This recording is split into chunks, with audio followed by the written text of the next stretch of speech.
கைவிடாத கர்த்தரே ஸ்தோத்திரம் என்று சொல்லி இந்த புதிய நாளிலே நாம் தொடங்குவோம்.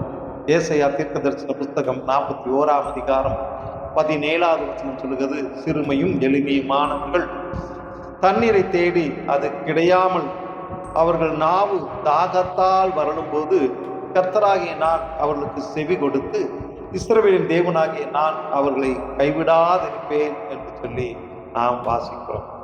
கர்த்தருடைய பிள்ளைகள் இப்பொழுது சிறுமையும் எளிமையுமானவர்களாக இருக்கிறார்கள். அவர்களை தண்ணீரை தேடி அது கிடைக்காமல் அவர்களை நாவு தாகத்தால் வறண்டு இருக்கலாம். தங்களுடைய பாடுகளையும் வேதனைகளையும் அவர்கள் கர்த்தரிடத்தில் முறையிடலாம். அப்பொழுது கர்த்தர் அவருடைய விண்ணப்பத்திற்கு செவி கொடுப்பார். இஸ்ரவேலின் தேவனாகிய கர்த்தர் தம்முடைய ஜனத்தை கைவிடாதிருப்பார். இஸ்ரவேலின் ஜனங்கள் பாபிலோன் தேசத்து சிறையில் இருப்பது போல அங்கே இருந்து விடுவிக்கப்பட்டு கானான் தேசத்திற்கு திரும்பி வருவார்கள். இயேசு கிறிஸ்துவினால் நம்முடைய ஆத்மா மீட்கப்படும் என்பதற்கு இந்த சம்பவம் ஒரு அடையாளமாகவே இங்கு கூறப்படுகிறது. ஆமென். கைவிடாத தேவனை நாம் ஆராதிப்போம்.